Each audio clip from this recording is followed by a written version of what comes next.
Hello, everybody, and welcome to the second webinar of the 2020 Campus Lisa series. We are virtual for you this year. My name is Miguel Rodriguez. I am the Educational Technology Analyst for ETS, and I'm very excited to present today's session, which is called It's About the Mission, Information Assurance at UC San Diego. Before I introduce our speaker for today, a couple of quick housekeeping tips for you. This session will be recorded and you will be able to watch it later at campuslisa.ucsd.edu. You will be on mute unless we decide to unmute you for any reason. More on that later. But there is a Q&A window. So the session will be about an hour. At the end, we'll have a Q&A session. If you look at the bottom of your Zoom, you'll see the Q&A button. Our specialist, Matthew Zarzika, is in there waiting to engage you, answer any questions or concerns, and you can keep that conversation in the Q&A section going. Remember, there is the thumbs up so we can see what questions in that room are popular. While our speaker is talking, I will see if anyone wants to ask a live question. If you want to ask a question using your microphone, in the panelist pane, there is a raise hand button. If you click that, I'll be watching for raised hands and I will call people in order to go ahead and ask your questions at certain times. So wait for me to say, hey, now's the time.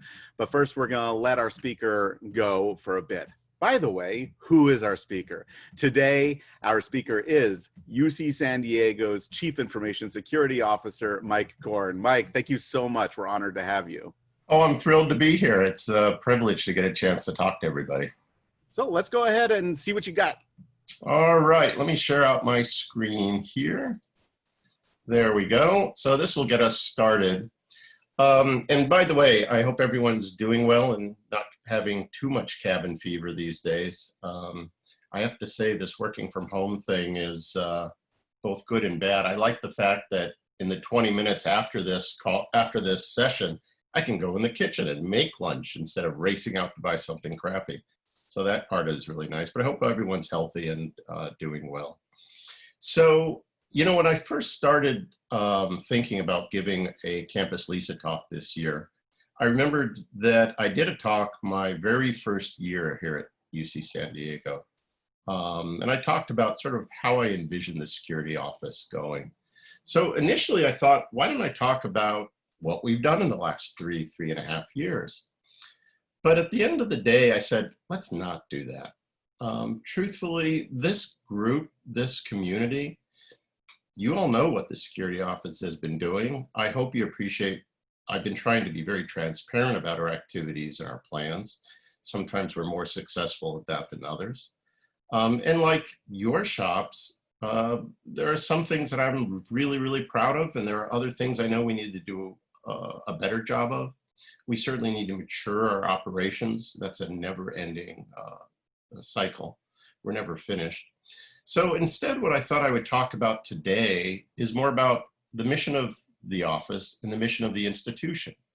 So let me get out of the way a couple of things that we're not going to talk about. We're not going to talk much about what we've accomplished. Like I said, you know what we've done, and you have your own opinions of it better than I do, probably in some cases. I'm not going to tell you much about what I'm doing. I'm pretty involved with a bunch of national efforts, which are interesting, but frankly, sitting here and talking about me for an hour is the last thing anyone needs. And finally, one of the things that we are masters of as a community is whining about our problems. And we could do this forever, but enough of that. We don't need to do that. I'm trying to stay positive. I want to stay focused on where we're going and what we're doing. So what I am going to talk about are three different things. A little bit, just a little bit about what I've learned about San Diego in the last 3 years. I'm going to talk mostly about where we're shifting our focus to as an office. Now, I'll be going through some details of a major program we're about to roll out on Monday. And then at the end, we'll talk a little bit about what I think security is going to be faced with and where we might be over the next 3 to 5 years. And as Miguel said, there's an opportunity for interaction here. So don't hesitate to ask questions. I am not going to get deep in the technical weeds, but if you've got questions that I'm not covering and you think they're important, by all means, either raise your hand or put them in the Q&A. So what about San Diego?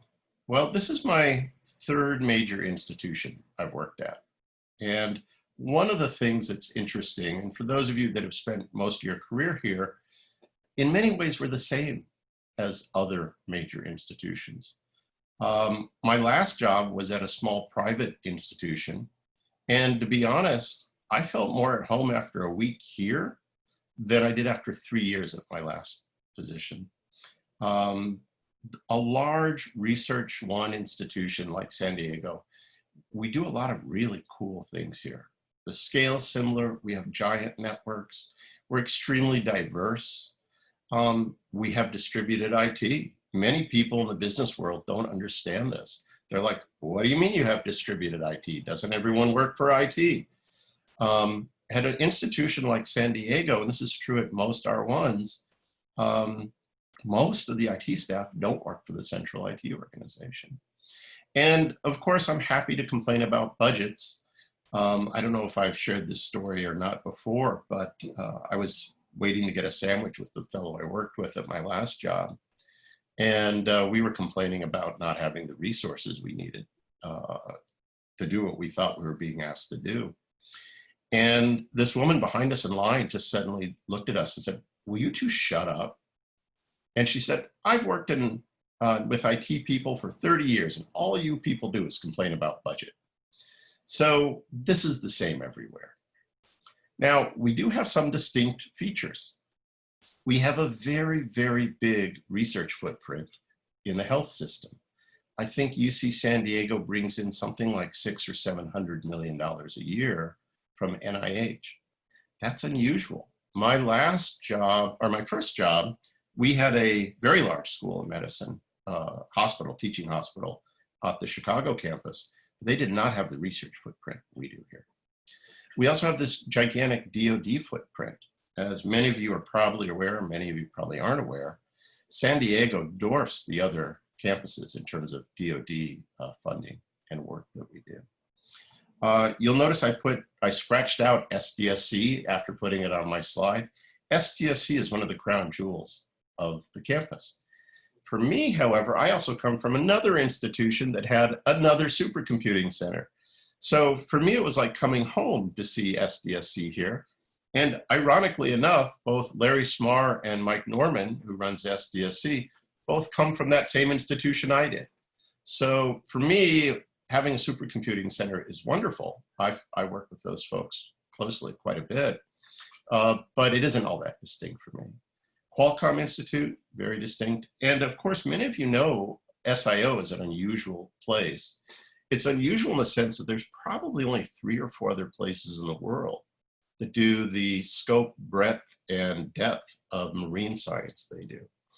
In fact, I meet monthly with my counterparts from 4 or 5 other places, the other places that have Scripps like units. But Scripps brings ships and marines and boats and sailors to the picture. That's very uniquely San Diego. And then finally, we do have some idiosyncratic features that are just UC. So every place that has a system and campuses, there's a tension between those. Here it's pretty extreme. There's a lot of pressure from the president's office to partner with UCOP on issues, especially around security. It's really a big issue for us. And sometimes that's healthy and good. Sometimes it can be very tense. But it's much more so here than when I was, say, at Illinois, where I worked both at a system and a campus level. And of course, all of you are aware of the scope and pace of the ESR project. It is unbelievable what's taken place. When I tell people that we replaced the payroll system, the research system, the finance system for probably a third of what most places spend on such projects, and the time frame we did it in, they think we're crazy. They think I'm lying to them. And now when we've got the SIS being teed up to start running in, I think, the first of the year, I'm not running, but the project to be executing, it's kind of amazing what's going on here. So, you know, it's that old Chinese curse, right? May you live in interesting times. It's the worst thing that can happen to you. Well, I got to tell you, I think it's the best thing that could happen to us. I'm just loving it. But it is very uniquely UC San Diego. So I want to shift and talk a bit about what I think today's challenges are, and really focus on what we are going to be doing in the security office probably for a few years. And it's really straightforward. As you know, UC San Diego has a $1.4 billion research portfolio. And as you know, or maybe you don't know, what most security offices are funded to approach is not research computing. We are generally staffed and funded, and most of our attention is given to what I'm calling enterprise infrastructure, office workers, the student information system. This is really what most places are focused on. Now, I've been talking about this need to shift to research for a number of years, but we're finally going to do it, and I'll get into why it's become such a focus for us right now. But let me first give you a quick definition of what I mean by cyber infrastructure. Now, this is the classic definition. National Science Foundation started using sometime in the, I don't know, 05, 06, 07 range. And you can see this definition is a little bit dated. It talks about high-speed networks and visualization environments. We're all very trendy at that point in time. These days, I think we've matured and grown to recognize that if you have, you know, Mary the Shakespeare scholar with her laptop and access to an online database, that's cyber infrastructure for research. Nevertheless, what's important about this definition is cyber infrastructure isn't thought of as just your HPC environments, your big data networks. It's the people and processes around them as well. And that's critical for us because it's very easy to focus on instrumentation and technology because frankly, that's why we got into technology. It's fun, it's interesting. It's part of what I love about being at a big school like this. We do neat things at scale. So I mentioned research as being our focus, and you can say, why now? Like I say, many of us have been talking about this, giving presentations on the need to shift to focus on research for a long time. But why today? Why am I talking to you about it today? Well, how many of you, well, I can't really do a poll on this. I should have prepared this in advance. I suspect many of you have heard about what happened at UC San Francisco. If you haven't, I suggest that you Google ransomware in UC San Francisco. And you'll see this is actually, I've got a hyperlink here. If we distribute the slides, you'll be able to get access to it. It's a link to, this is a headline from the BBC. What happened at UC San Francisco is a lab was compromised by some ransomware. And that ransomware ran havoc throughout the lab. It encrypted all of their data. The hackers were able to get into the lab and delete the backups of the data that was encrypted. And I'm not allowed to give you some of the in the weeds detail on this. But let me just say that if you've got local accounts and they're privileged accounts and you're not using strong passwords, you should stop doing that. If you're spinning up your own VPN and your own infrastructure in parallel to the campus offerings, you really need to stop doing that. What happened at San Francisco was really a comedy of errors by poorly managed IT. Now, to give you a sense of what happened, here's a screen cap I copied from the BBC article. They actually somehow, and I don't know how they got this, they actually got part of the chat exchange between UCSF and the hackers. And these folks came in and they said, you're a $6 billion organization. What do you mean you don't want to pay our ransom? Or you're trying to negotiate us down? So you can see it got very combative. But at the end of the day, after consulting and getting the approval of the president of the system, the regents were involved. They paid a $1.414 million ransom to get their data back. Now, the truth is, if you look at this little snapshot, it looks like, well, they would have released all our data. My understanding is they didn't have that much data, but they had encrypted all the data this lab had produced. So you're dealing with a lab where you have 100 to 150 faculty members that would have lost 15 years worth of research. This would have ended the career for dozens of faculty. And as a consequence, they paid the ransom. Part of what made this possible was not just bad habits on the part of the lab, but the fact that the lab was completely independent from any participation in campus or health system IT. They ran their own version of anti-malware software. They used their own remote access tools. I believe their network path bypassed all of the campus network monitoring. So basically they were a black spot, a black box on the network. No one could see into them. Can I ask a question? Sure, Mike, go ahead. I'm going to be bad because we don't have any raised hands, but you were mentioning bad behaviors we should stop doing. I was wondering your opinion about password managers. Oh, I love password managers. And in fact, for those of you that are still unaware, Rachel is probably the most aware person here about it because she's on the LastPass team. We offer a free password manager for every man, woman, and child at the university. Just go to lastpass.ucsd.edu and you can get it there. But this event, obviously spending $1.14 million got the attention of our leadership. But more importantly, it got the attention of the chancellors who said, why is it that nobody knew anything about this lab? How is this allowed to happen? So fast forward to today, and you'll see the program we're going to talk about. I was asked to put together a program. My boss and I worked out the outlines of it. And when asked how long it would take to put in a program to try to address our cyber research infrastructure, I said about 3 years. And we were given a month.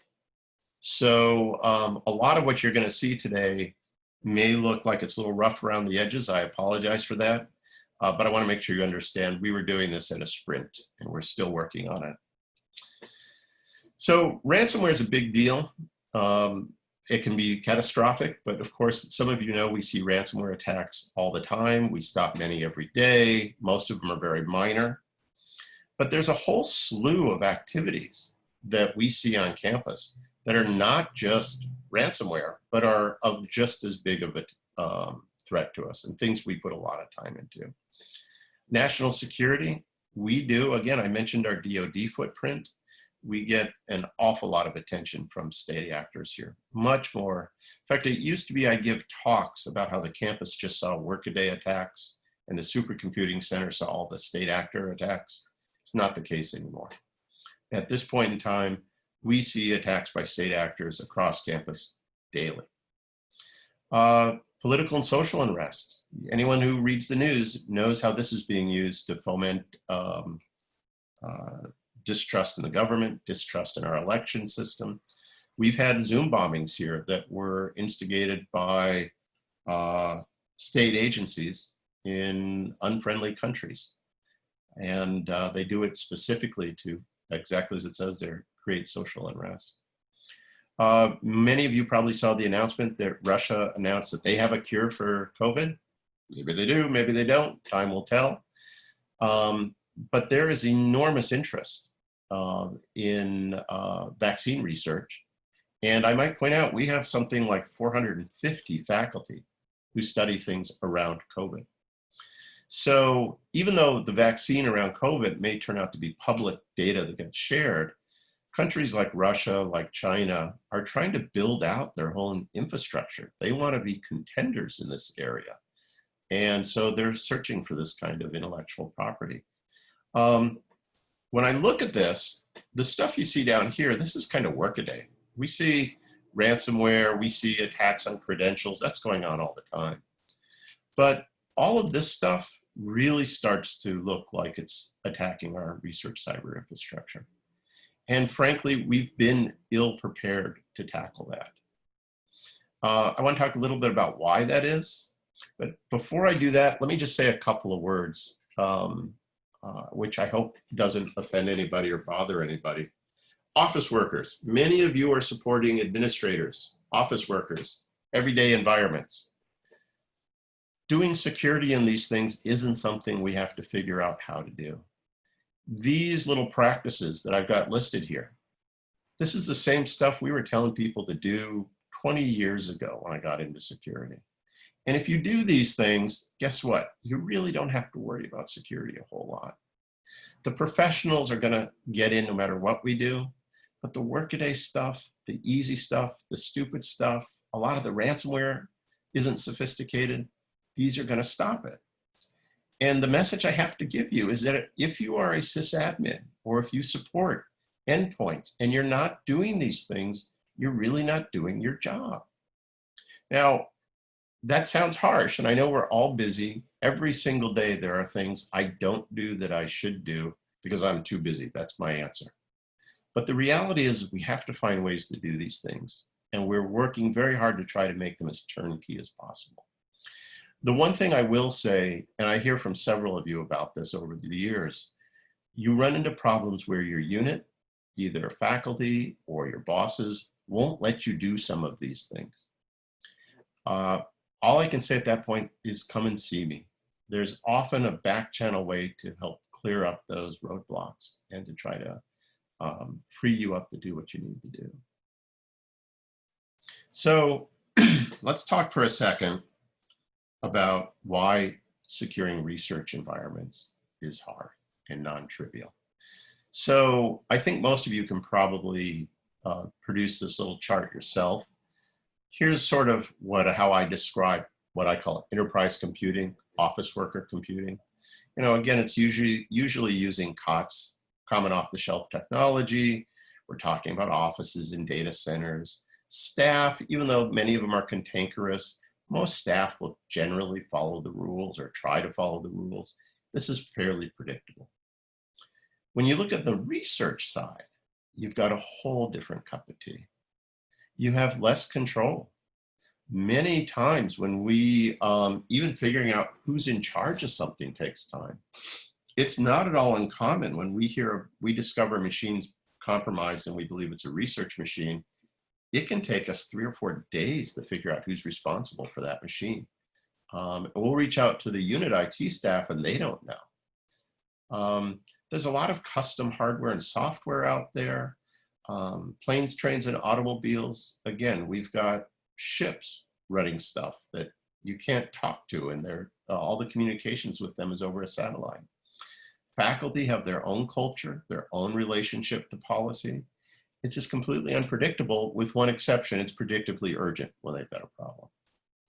So for me, when I think about executing on security, or what I'm going to ask the security office to do, this is my comfort level. Most security professionals know how to do this stuff on the left. The only constraint really are resources. Do we have the time and the money and the people to do it?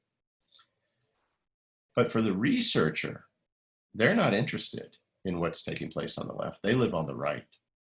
And if we walk into a research environment talking about the stuff on the left, we shut them down completely. They're just not going to listen to you. And in fact, I give myself and one of my colleagues in the research IT unit, Sid, are giving workshops to security professionals to teach them to talk to faculty in their terms.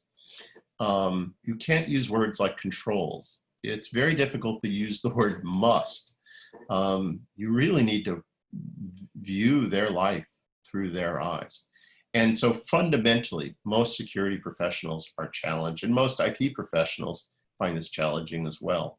Now, many of you probably work more closely with faculty than I do on a day-to-day basis, so you've probably figured this out, but so you'll understand this. But it's something to keep in mind as you go into those interactions. So having said that, let me dive into our big cybersecurity program for research. I mentioned we were given really about 5 weeks to put this together. So I'll walk you through the whole program, the logic behind it, and the timelines to some degree. How was I going to secure our environment?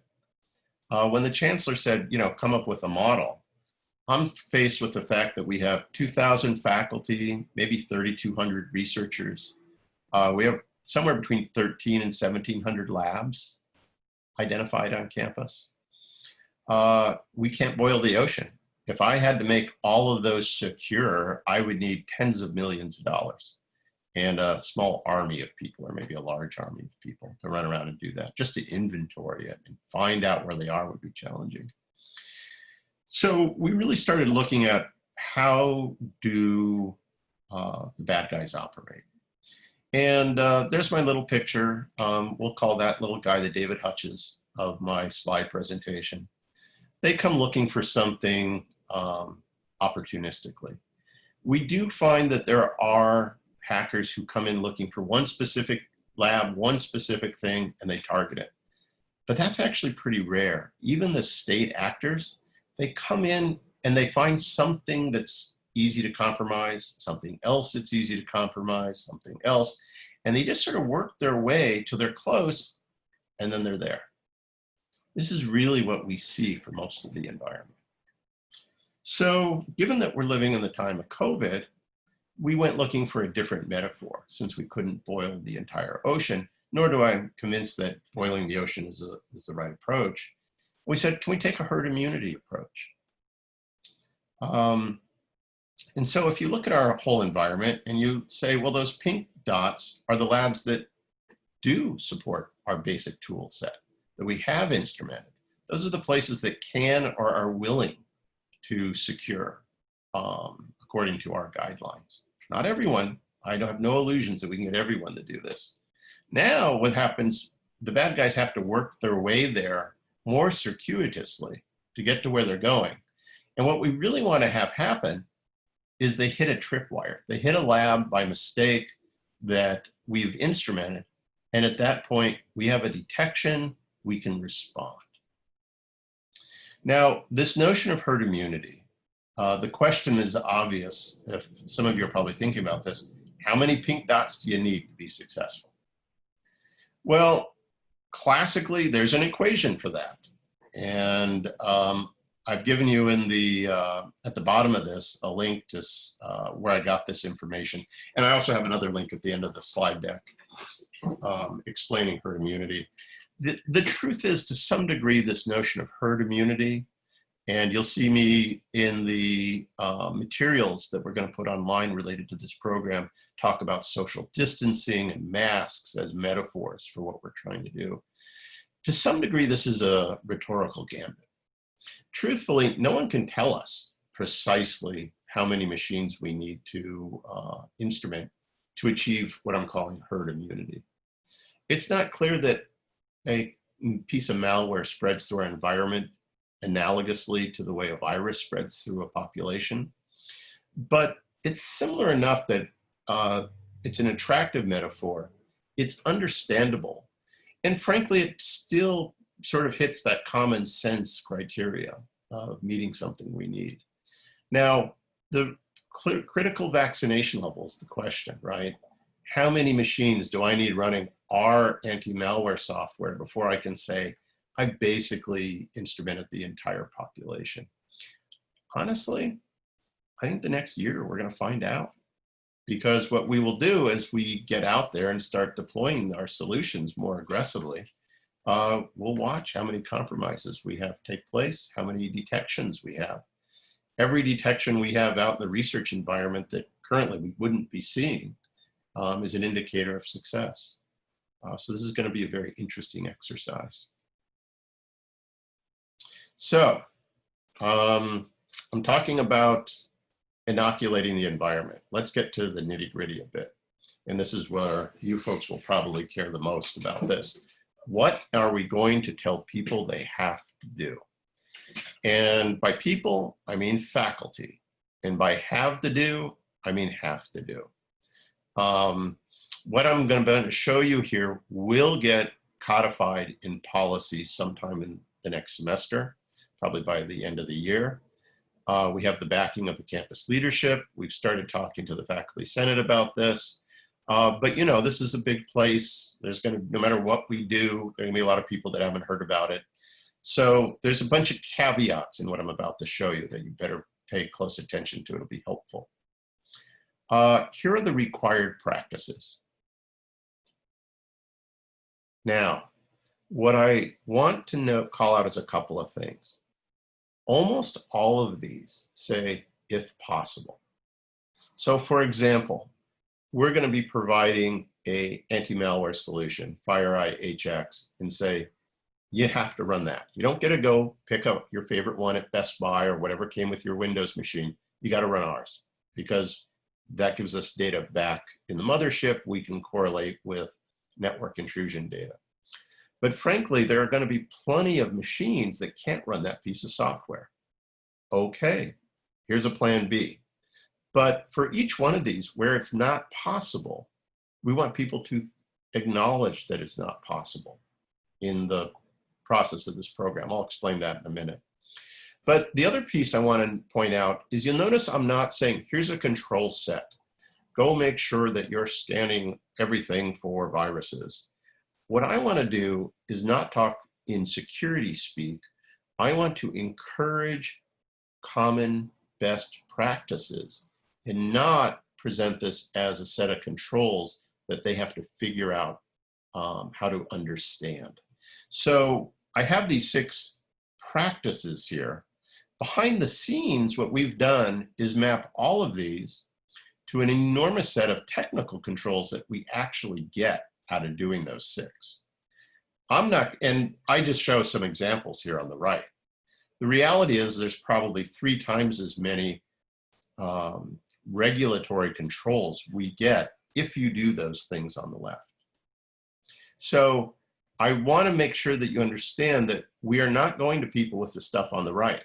We are going to the faculty with these easy to accomplish things on the left to the degree that is possible. Is that clear? It's so hard without feedback to know if this is understandable or not. Let's just assume that everybody totally gets it. I will say you're being very clear. Thank you. All right. Thank you all very much. What a smart crowd. Hopefully there's more than 2 attendees left. So we'll see. We have quite a lot more than 2. The Q&A chat has been quite active. Oh, good. So you're good. Let me know when you're ready to chime in with some questions, or I'll just keep going. Yeah, just keep going. I'll ask the Q&A if they want me to ask anything live now. Other than that, we'll hold till the end. But I will remind people, use the raise hand button if you want to ask a question over the course of the presentation. Thank you. Thank you. So what's the certification process look like? First of all, let me make clear, we are asking faculty to do a self-certification. The notion of visiting 3,200 faculty and non-faculty researchers and doing an assessment is a lost cause. It's never going to happen. And in fact, UC Davis and Santa Barbara have contacted me about borrowing our program because they've been going down the path of doing full assessments of all these labs. And they can't do it because of scale. And so they're very attracted to this notion of self-certification. So what we're going to be asking all the faculty to do is every 2 years to certify their compliance with this cybersecurity for research baseline. Now, you know as well as I do, many people will click anything and say, I certify and move on. I get that. I know we're going to be gamed or just misunderstood. That's okay. That's just the cost of doing business. This is a baby step. What we will be doing, though, is taking a random subset and vetting what they've submitted. So if Professor Jones says, oh yeah, I'm running your anti-malware solution on all my equipment, thank you very much. Well, we're going to take that small group, let's say it's Professor Jones's turn to be reviewed, we're going to talk to the IT people in that department and go, really? Do you know if they're actually doing this? And they might just say, no, they're gaming you, or not to my knowledge. Or maybe we'll look on the back end and see if we see evidence of this going on. And if it turns out we're not confident that they're actually doing it, we may reach out to that professor and say, really? Can we help you there? We're also developing a list of what we call high-risk labs. A high-risk lab, there's too many to review actually in San Diego. We're looking at a sort of an intersection between researchers that do particularly sensitive research, researchers that have DoD funding, and researchers that have very large funding. So if you bring in $100 million a year, there's a reasonable chance you're buying a lot of IT infrastructure. You're going to get a closer level of review. And by the way, those reviews, again, partially because of scale, but also because what do we know centrally about these units? Those reviews aren't going to be done by like me and someone who works for me. We're putting together a committee of, I've already got a list of volunteers from on the academic side, health, my office. We're going to reach out to the faculty senate. And basically what we're going to do is dole out the certification submissions every 2 weeks, review them, and then click approve if they're reasonable, or again, research them if they're not. So part of what we're doing is trying to model how many reviews we can actually do in the course of a year. The chancellor wants to see all the high-risk labs done in the first year. So we'll be looking at how many can we actually do in a year. And if we can't do that many, we'll make the definition of high risk stricter so that we have fewer to do. We simply can't bite off more than we can chew, or we just annoy everybody. Hey, Mike. Yeah. So there is a question in the Q&A that I think might be more timely for now than at the end. It says self-certification is no longer allowed under CMMC starting in January. How do you plan to deal with third-party assessment? That's a terrific question. First of all, CMMC, we don't think it's going to hit us in a real way until the fall of next year. There's a lot going on with that program. We've got a couple of different work groups working on it right now. One thing to say is this certification process is the get the entire research portfolio process. If you have a lab that needs CMMC certification, there is a formal process by which you are going to get that certification, which includes paying a CMMC certified auditor to come in and audit that lab, the documentation, and there will be a formal campus process for managing all of that.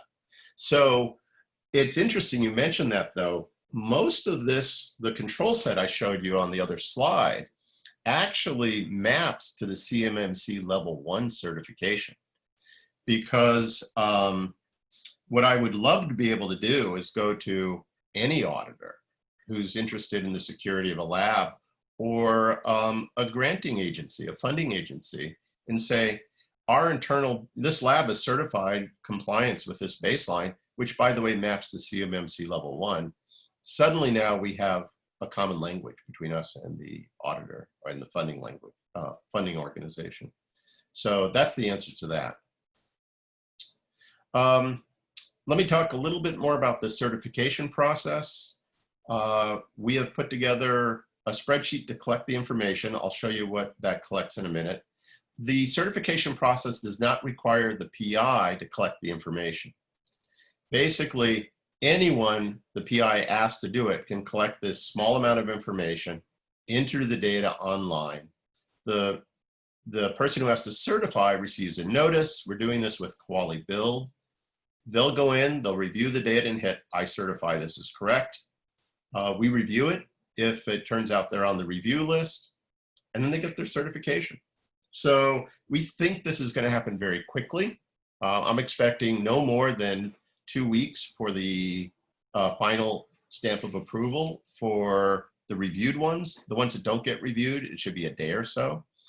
And we'll also generate, it won't be a month or so until we're ready for this, but we want to generate a certificate of certification showing that you've certified your lab, your environment, and what that means, suitable for including with a grant proposal.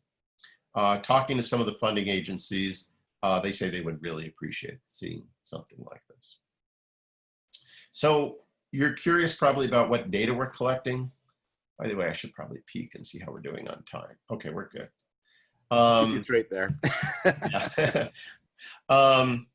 It's not a lot of data. My goal in this putting this program together is to minimize the bureaucratic friction. If you look at what faculty have had to do from a bureaucracy standpoint over the last 20 years, it's grown exponentially. And this is bureaucracy to some degree. So I'm trying to minimize it. We're going to ask for contact information. So basically, tell us who to call. Give us some sense of the number of grad students in your lab, visiting scholars. We're not going to probe those very closely because we don't have good answers for how to handle them. They tend to use their own equipment, not university equipment. We're going to get a little information about where you are on the network. Now, some people don't know where they are on the network. They don't know what VLAN they're on or what their CIDR range is. All they got to do is tell us, here's one machine on our network in our lab, and we'll look it up from there. Tell us if there's any critical hosts that we should call you about before we take them off the network if we think they're compromised. Generally, we try to be pretty gentle about knocking things off the network, especially research machines, because you could be doing data collection, and I'd hate to ruin a 6-month data collection run. But if we don't have that contact information and something bad is happening, sometimes we just have to remove it. Tell us how many machines are running our software that we're giving you, and we have new installers that will install the anti-malware software and the Qualys Cloud agent quietly for you. And we're going to encourage you to use AD accounts wherever possible. And if not, we're going to tell you, you need to make sure that you're using strong passwords and change them periodically. Finally, we'll say, tell us what your backup strategy is. Your backup strategy as a faculty member is up to you. I was talking to a faculty member the other day who says, we do a complete backup of our environment twice a year for disaster recovery. And, you know, my eyes got big, and he goes, yeah, 6 months is a long time, but we're okay with it. Am I going to yell at him to go spend more money on backup? No, that's, in this case, his call. But I want people to write down they have a backup strategy or they don't have a backup strategy, because when they get hit by ransomware, they need to be accountable for the decisions they make. And I will say we are working with SDSC to try to facilitate their backup solution. They actually have a very, very inexpensive storage solution that's used for backup. And we have a terrific partnership with our research IT group run by Claire Mizumoto for getting small segments of that storage handed out in smaller units than SDSC sells it. And look for more information on that coming forward. Oops, I'm on the wrong window here. Let me go back. There we go. So, oops, let me go here. What are we providing? On Monday, we're going to open up this new website. You can go there now. There's nothing there really except for some old guidance we've got. assure.ucsd.edu. Basically, this provides the program overview, the certification process, the baseline, blah, blah, blah. And then we're building a secure portal to provide the technical information, the downloads of tools, this kind of thing. And we will, like I said, the goal is what we're shooting for is to have version 1 of this all up on Monday. We're not going to do a heavy launch. There will be, over time, a campus notice to all faculty about this. But I don't need 3,000 faculty members jumping on this on Monday morning, getting mad at me. So we're going to roll it out a little quietly, open the door, find a couple of smaller units to pilot the certification workflow with, and sort of ramp up from that way. And by the way, there have been many people from, I meant to grab a list of names, but there have been people from the library, from JSOE, from SDSC, from Rady, a number of people participating in looking at the documentation and the tools. So this isn't just a couple of us in the security office doing this. So at this point, Mike, Sure. as I look in the Q&A, there are a number of questions, and Sure. we're at 15-minute till the end point. Sure. So maybe we'll bring Matthew, if you want to jump on. Yeah, absolutely. Great number of questions, and hope we can get through most of them. And I think they're all great questions. So let's go down the list here based on the number of thumbs up. There was a slide you had earlier in the presentation, something about backing up files, etc. That someone's asking, can you please direct us where to find information on the how-tos of that slide? Yeah, there's two answers to that. One is there is a finder tool. Oh, I wish I could remember the URL. Maybe someone can put it in the chat. There's a tool that was put together jointly by the library and research IT that is a very simple to use tool for finding what backup and storage solutions are available on campus, which will be helpful.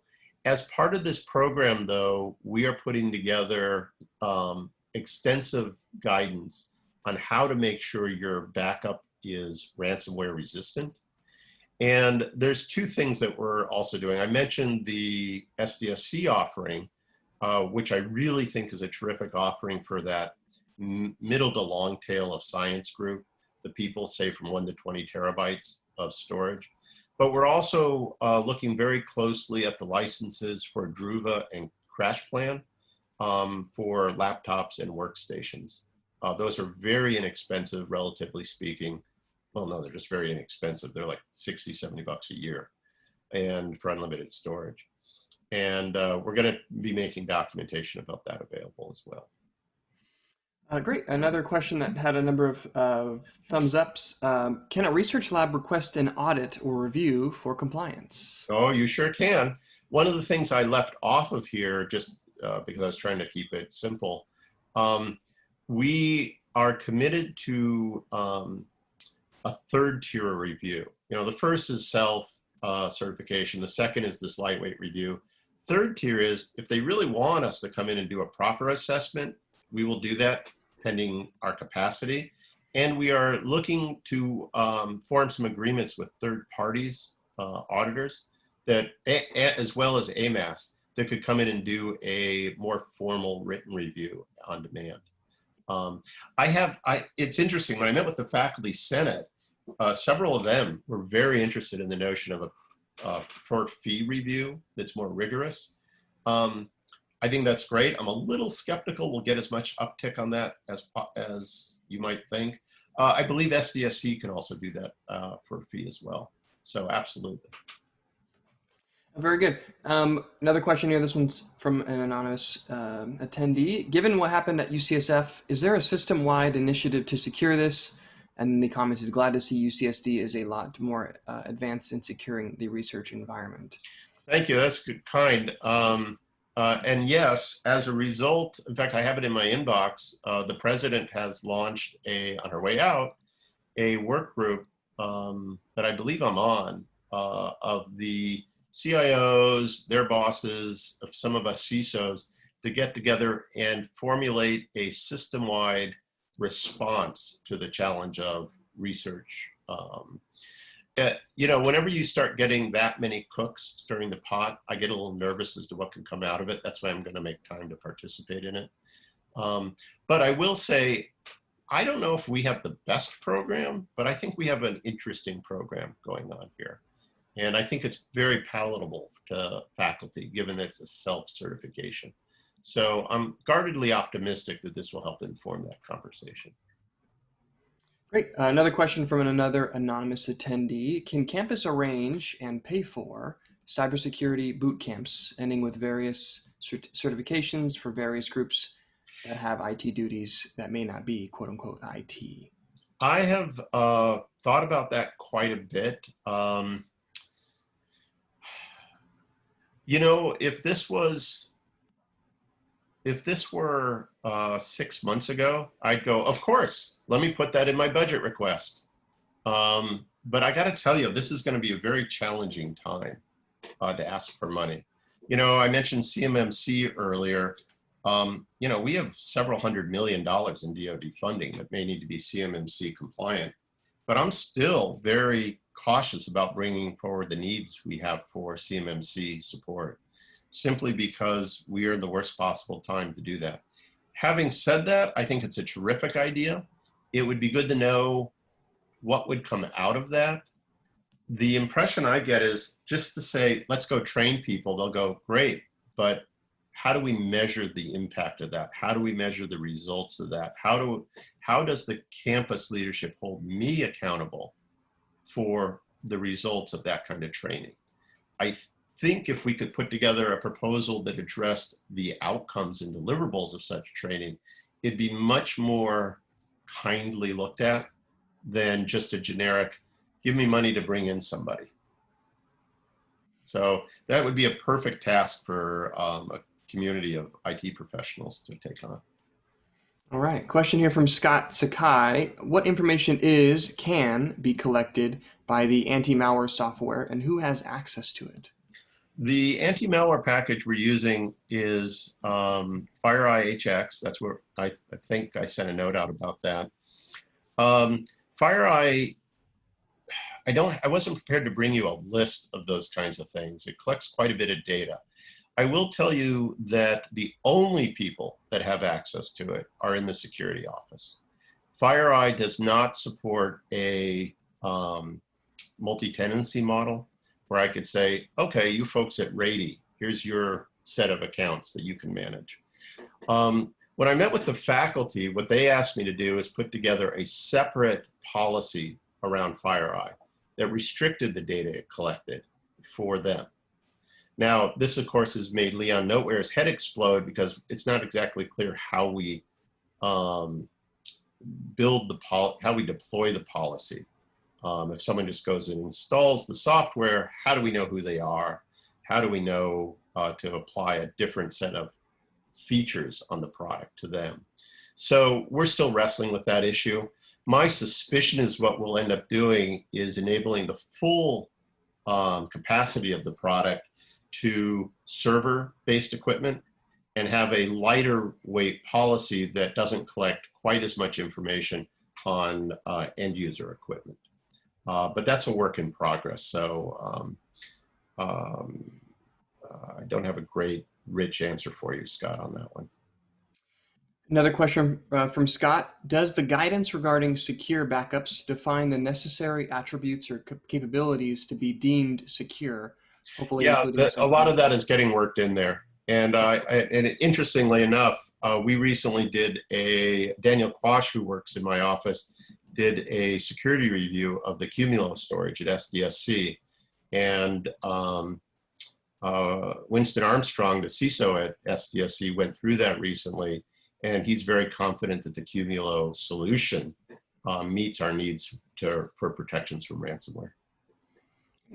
A question from Cheryl Kechnich. Now that many of us are working from home due to COVID, are there any new security concerns related to working on a UCSD issued laptop on the same network as our personal computers? Oh, there's a lot of concern. You know, I mean, I've given several talks now to various organizations about these concerns, and it's the same thing. I mean, you've got it right on the nose. The campus, one of the major changes in how we work these days is the notion of the campus network as being the secure enclave is long gone.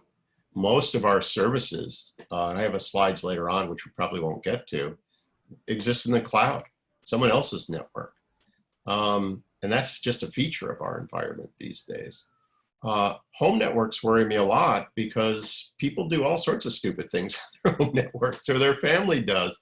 And I've seen any number of, say, copyright violations come from university-owned equipment, turned out to be someone's son or daughter doing file sharing on it after hours. So yeah, these are big concerns. I don't have great answers, unfortunately. I will say that we are opening a conversation with our anti-malware vendor and OP right now to try to get better coverage from a tool perspective for non-university owned equipment. But as you know, putting software on someone else's computer has both liability issues and support issues that frankly have long been the third rail of computing. So I think we're going to have to tackle this. I actually think the way we're going to have to go, and I think COVID put a fine point on this, I think we're going to have to move to a very aggressively to a virtual desktop environment, virtual machines. They're easier to secure, they're easier to maintain, and it helps insulate the work environment from the home environment. I just want to call out a 5-minute call here. Okay. Question just recently came in from an anonymous attendee. As we're working from home, sometimes our electricity or internet may go out. And I think they're asking, are these secure options? One, using cell phone as a hotspot, using a local coffee shop, or a library for internet? Yeah, I think those are perfectly reasonable. I mean, the answer to this is very simple. When you're not sitting on campus or connected directly to the campus network, there's a greater risk of something going wrong. There's just no two ways about that. But we also can't shut the university down. And again, it may be, you know, when you think about it, and I'll just quickly go through this because I think it's, I mean, look at this on the right. You know, this is a pretty reductionist view of things, but frankly, everything's out in the cloud right now. So to some degree, working from a coffee shop isn't that different than working anywhere else. And I will say, if you go back to those basic practices I listed earlier for office workers, if you do those, you're probably going to be fine for most things. But we all know that not everybody does those, and people are click happy. Phishing still remains a big problem for us. All right, this is more of a comment, but from an anonymous attendee. I worked at one of the public universities for a while in IT and can attest that many professors run their research out of a server under their desk. Cloud, our focus will be more on these intellectual properties. This is just a big challenge. I mean, you're absolutely right. There are all sorts of these problems. And, you know, I've seen it happen where something gets compromised and someone goes, oh yeah, Ralph was running that in a closet in his office and nobody ever turned it off. You know, so this goes back to my very first slide. We can't complain about this. It's a feature of our environment. And all we can do is sort of keep pushing that boulder uphill. All right, well, I think that does it for the Q&A questions that came through the Q&A here. I think we're right on time, but I think, Miguel, if anyone wants to chime in with a verbal question, we could take those as well. But that's okay. we might have time for one, but we actually only have 2 minutes. Okay. So I don't know if we have a lot of time unless it could be answered in 90 seconds or less. You know what? I think now that actually we only have 1 minute, I think that's work. I'm going to have to go ahead and let me bring myself back up here and conclude. So that is, first of all, the second webinar of the 2020 Campus Lisa virtual series that we're putting on. I want to, before I go into all the thank yous, I definitely want to thank the attendees, the audience, everybody who was so engaged in the Q&A with those great questions at the end. And I especially want to thank our special guest, our CISO, Mike Korn. Thank you so much for regaling us with all this information. Thank you. I appreciate the opportunity. I hope that wasn't too dry for people. I wanted to make sure everyone understood what we're getting into. Oh, absolutely. So this conversation again will be or has been now at this point recorded. It will be, you can get it at campuslisa.ucsd.edu later on. And remember, if any of your colleagues couldn't make it, they can get it there too. Spread the word. We definitely want to make the information that Mike gave us, you know, disseminated and more, you know, easier to learn for all of us. Again, thank you for everybody and have a great day.